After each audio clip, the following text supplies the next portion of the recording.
This woman got pregnant in the custody of Miami-Dade County jail. I don't got the gold chain today. My daughter lost it, so we rocking the unicorn. Let's dive in.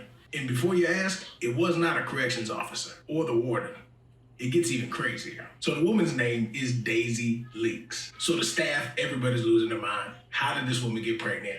What is going on? We are in deep. So while everybody's looking around like, who the hell's the daddy? We come to find out the daddy is another inmate from 2 floors up. Damn shame. This guy's name is Juan. Now, before you start thinking, like I was thinking, they did not conceive this baby before they got to the jail. Juan was locked up in 2020, and Daisy got locked up in 2023. So this did not happen outside the jail. It happened in the jail. So the grand question is, how? So of course, Dade County Police launches an investigation. They're like, we gotta figure this out. We got somebody inside who might be doing something stupid. We got something going on. Let's get to the bottom of this. They launched the investigation, and they quickly find a vent. They were talking back and forth through the vent. Sparked a whole conversation, a whole relationship through the vent. And then things got interesting. They used materials from their beds to get into the vent and through the vent. So Miami-Dade County Police gets to the bottom of this, and they find out nobody was sneaking through the vents. It's not possible. So what was actually happening was Juan had saran wrap in his hand. You can put 2 and 2 together.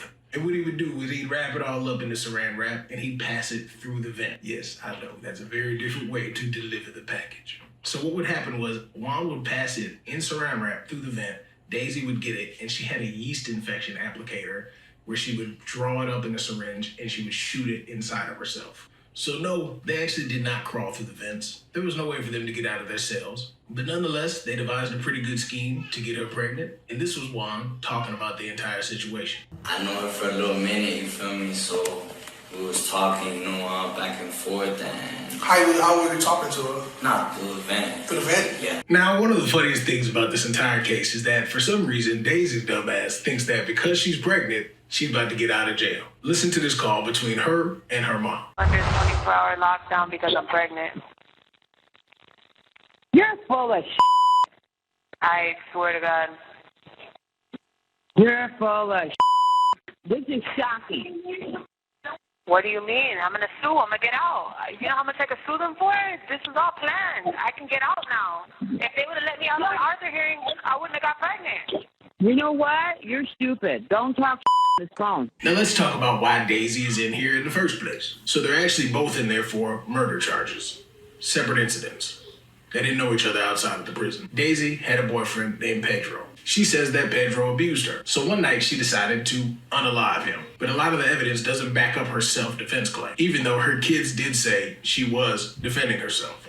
Update, October 18th, Daisy was found guilty of murdering Pedro, and her sentencing was set for November 21st. Now Pedro, he was actually already charged to 25 years. So we'll see you later, Pedro.